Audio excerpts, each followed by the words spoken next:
Hi everyone, and welcome to day 10 of Vlogmas. Today I'm going to be giving you the Windows and Mirrors book tag.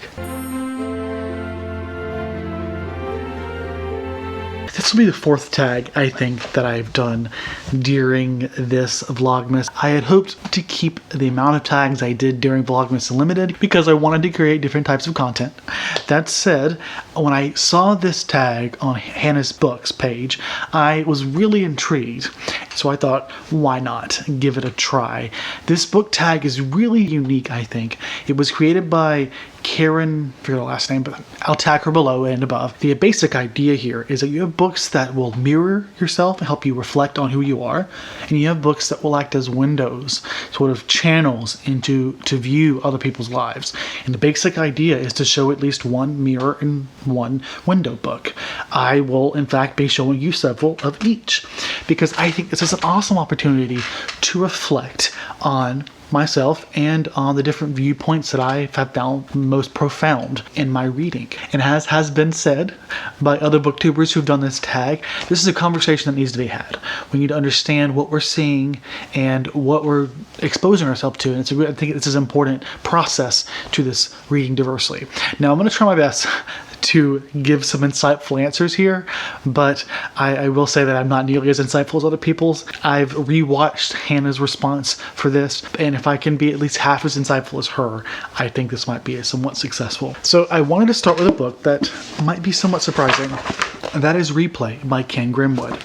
This is a groundhog narrative about a 40-something-year-old man who has a heart attack and dies. The end.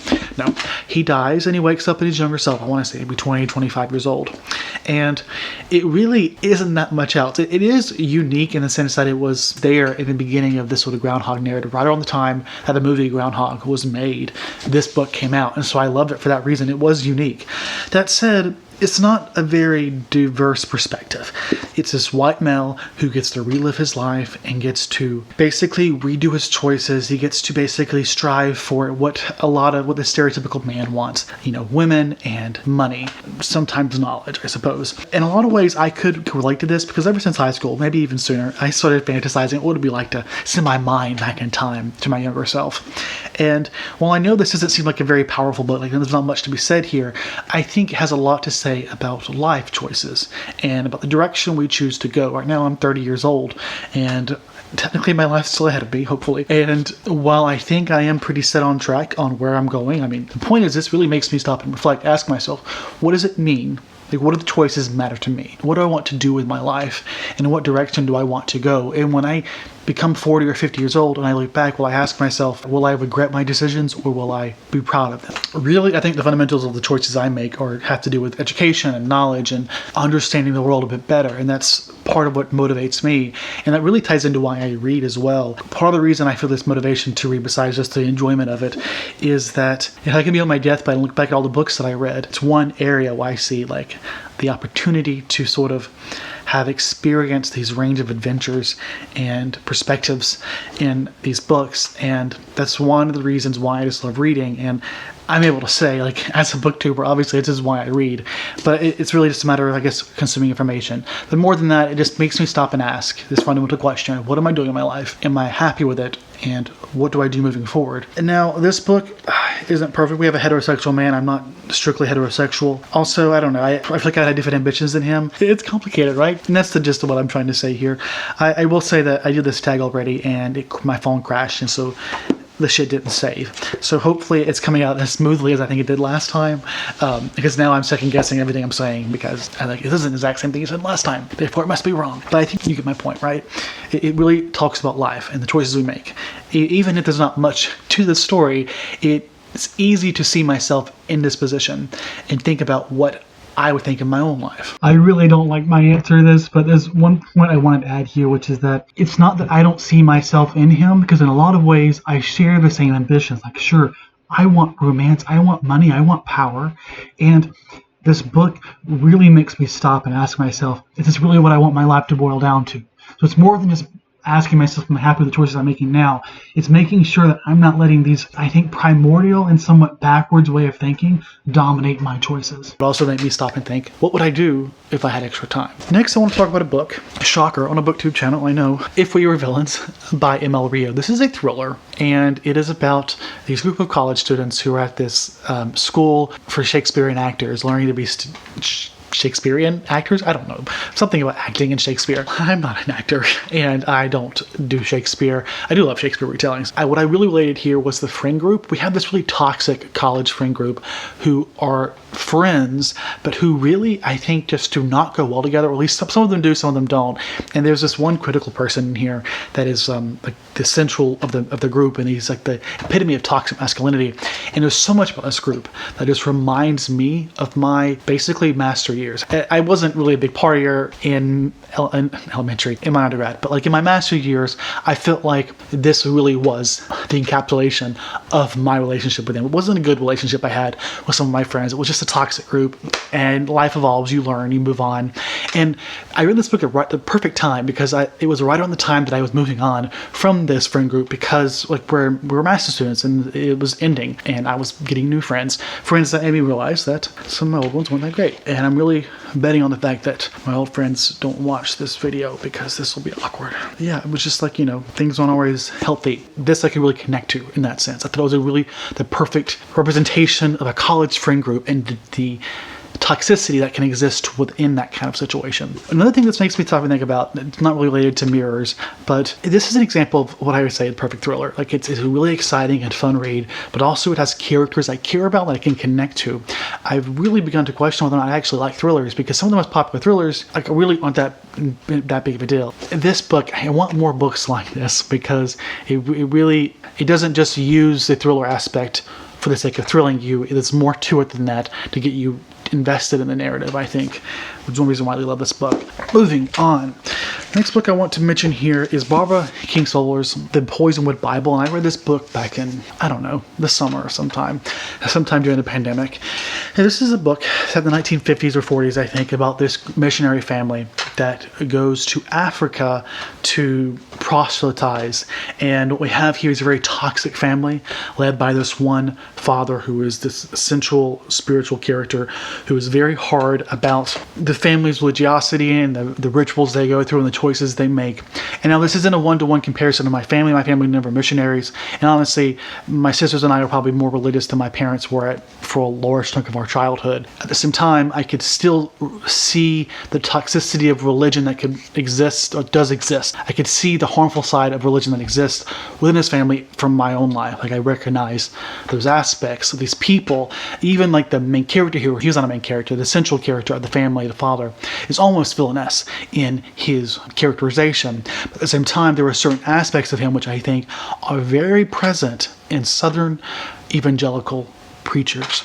And this was just a very powerful book that said a lot about religion, and I really liked it. It was just a family that was from Georgia. I'll also add that when I was in middle school, I was at a private school, and I seriously reflected and considered becoming a missionary.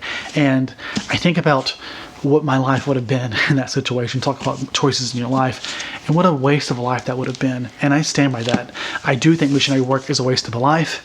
It's not, it's fundamentally racist because it's based on the idea of colonization, which is itself racist. And I stand by that statement. But really, it's like to think of all I've been able to experience in my PhD and the directions it takes me, which I consider this booktube channel one of those directions, is all because of how I branched away from religion. Not to encapsulate religion entirely to that. It's a very complicated subject, which I'm not getting into here. The point is I could really see a lot of my past here, a lot of the commentary on religion that I've had to deal with, and I thought it was a really good portrayal of that. In that sense, I could really connect to it. It was a good mirror of a lot of aspects of my life, at least growing up. Sort of continuing that, sort of transitioning from this mirror to window, I have sort of a transition book. Keeping in line with the conversation of religion, we now want to talk about my queerness. We have always we have always been here by Samra Habib. This is a memoir by a queer Muslim woman. And in a lot of ways, this is a window book. We have a Muslim woman, immigrant, Canadian, who has to reconcile her identity as a queer person with her religion, with her place in her culture, and all of this being, well, being an immigrant in Canada. On the other side, though, it's also sort of a mirror book, because we have this queer religious individual who is trying to reflect on this, what it's like to be queer, and try to reconcile that with their religion, which seems to teach that your queerness is somehow wrong or unnatural. And in that sense, I could really connect to this book. I read this book back in March for the Canada Reads, and while I don't think it should have won Canada Reads, it was, to me, the best book that I read, simply because I could connect to it more than I could all the other ones, because of the powerful connection of this trying to reconcile with sexuality with our religion. Ultimately, I went in a different direction. I forego my religion altogether. She's still queer. I mean, she's still Muslim, but she found a way to make her religious identity compatible with her queerness. In that sense, it was a very powerful narrative. Now, before I move on entirely to window books, I want to mention how, well, the big reason I chose this book, I think, was because of the conversation of queerness, but I do not think it entirely encapsulates my own experience as a queer person trying to reconcile with my own queerness, because I stopped being religious until about 2010, and I didn't come out as queer until 2015. During that 5 years, I was still a certain struggle with my identity that, sure, largely may have stemmed from my religious background, but it was more than that. And I can't say that I've necessarily read a book that really encapsulates my own experience, my own feelings there, which is kind of depressing, but I suppose it's part of the reason why I should read more queer books. Maybe one book that I wasn't planning on talking about here that might be the best at doing that might be The Death of Vivek Oji by Kweki Emezi, where we have this character who is trying to understand their own gender identity, but also their queerness and how they fit into their family, because I do think family has a big part of my own queer identity. And while my family they're not projecting, I don't think they're as accepting, or at least some of them aren't, as they might think, based off certain rhetoric that is used that is not intended to be harmful, but is inherently harmful. And a lot of it does stem from religion, but it is what it is. This is going to be awkward if my father watches this. Moving on. Still talking about sexuality to an extent. This book I read this year, Not That Bad, by Roxane Gay. This book is a very powerful book, a set of essays by individuals, men and women, and maybe some non-binary people who have experienced sexual assault, and it's about their experience. I think this might be one of the best window books I've ever read, and in fact, back in my mid-year freakout tag, I named this the best book I'd read all year. I don't know if I would still say that at this point, but it was still a very profound look at the range of experiences that people have to endure, not just during the assault, but after the assault. The way society reacts to it, the way we react to it, and the way we push back, and the way we blame the victim, and the way we try to make excuses for the people who are doing the actual harm. As a white man who is not entirely straight, I am lucky to have been able to avoid having to endure this type of experience. But I found this to be a very powerful set of essays to help me better appreciate what this experience is like, to sort of, as the prompt says, to be a window into that experience. And I highly recommend this book. Speaking of toxic friend groups, the same friend group, there are some people in there who try to deny rape culture, and this really makes it pretty self-evident that it is the case. Rape culture is a thing. It's toxic masculinity, the patriarchy, the shit is what it is. Continuing on that same idea, I read this book this year as well. They said this would be fun, by Eternity Martis. Race, Campus Life, and Growing Up. This was her experience at my university as an undergrad. She graduated just a few years ago, maybe right before I came here as a master's student. And this is essentially her experience as a black woman on campus. So the gist of this is that she has to endure both sexism and racism. I think what really made this so powerful for me was that coming from Atlanta, where I was more familiar both with the racism and the sexism, it is easy to sort of convince myself that this place is better because, one, it's not America, it's not the South, it's Canada, but also the city I live in, it's just inherently less diverse. So there were less people who I'm talking to about this, so I have less insight into this type of experience. And so I try to convince myself that this isn't what's happening here when it is. Our university is so toxic when it comes to racism and sexuality and masculinity. And what's worse is the way our institution, our own university system, administration, tolerates it. It's a problem not just from the top, it's a problem from the top down. In my department, and in the university. And this was one of the most powerful books that I've read all year, and I would really like to return to it. It is a book I haven't heard a lot about, but it's one that I think really conveys this identity of what it's like to be a black woman, especially in university life, and especially in schools that do little to actually make their university inviting for everyone. Now, one of the first books, I think, one of the first mirror or window books that I ever read was back in 2015 when I read Maya Angelou's I Know What a Caged Bird Sings. And this really has so much to unpack here. This is her early life up to her first 17 years of her life. First off, it's beautifully told, a very powerful story.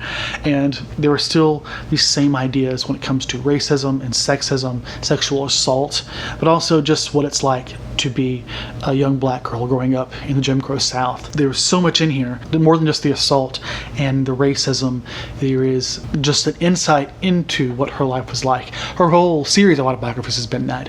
And this was one of the first insights I had into this type of experience.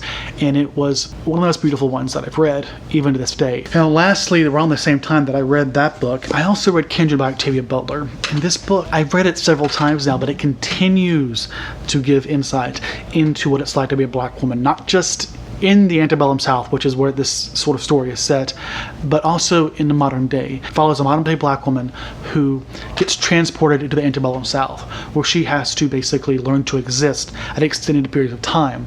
She has this sort of relationship with some ancestor. But my point is that I think my first insight here was obviously the most superficial ones, which are to say the severity and the intensity of the antebellum South and the stark realness of it and the horrors that black people had to endure, and the strength of people who had to endure the horrors that were here, and how they managed to persist in spite of it. But it also is a conversation of modern day racism and what it's like to be a black woman who's married to a white man.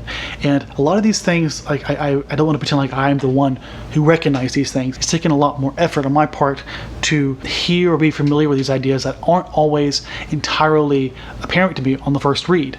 I've just recently finished a book called From Slave Cabins to the White House, where it is largely a literary analysis of writings by and about black individuals from our past to now, and about how black women have had to make a place for themselves in America. And one of the parts she talks about is kindred, and she goes deeply into this conversation and really talks about how this transportation, this sort of movement of our main character into the antebellum South forces her to sort of reflect on her own place in modern day society, as it does her husband. There was so much to unpack. I recommend this because it was one of the first books that I read that offered a window. It is also just an amazingly written book. At the same time, I want to be careful not to focus here on books that revolve around black pain. There is more to a black identity than that.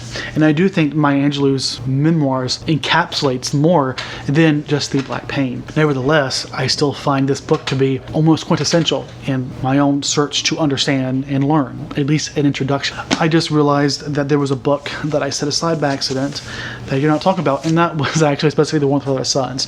Now, this is obviously nonfiction and it's history. I think it really fits into the conversation we've been having this whole time, me, whatever we want to call it, about the black experience. And this particular experience is during the Jim Crow South. It is about a section of history that is actually really quite recent, yet is so often, or has been up to now, overlooked and ignored, particularly in public schools. While this is a nonfiction book, I also think it works well as almost a narrative type story because of the way Isabel Wilkerson writes this narrative in basically focusing on three different identities. So this book isn't just a look at the Jim Crow South. It is three different experiences that I think are meant to encapsulate many of the experiences that were had during this period. That's that. Those are the books that I wanted to talk about. I'm not going to tag anyone in particular in this, but if you see this and you haven't done it, I highly recommend that you do it. It's a very simple tag, and I think it facilitates conversation that we really need to have. It also helps us to reflect on our own reading and ask what it means to be reading diversely, which is to say, getting these windows. But also, if we're not reading diversely, what are we reading to help improve ourselves, help better appreciate and understand ourselves? The opportunity to stop and reflect on these books. I'm going to stop there because this is a really long video. It's going to be hell to edit it before the night is over because it is the same day. I am a little behind now. That's what's going to happen after 12 days. But thank you all for watching. I hope you have a Merry Xmas and a great day, and I'll see you tomorrow.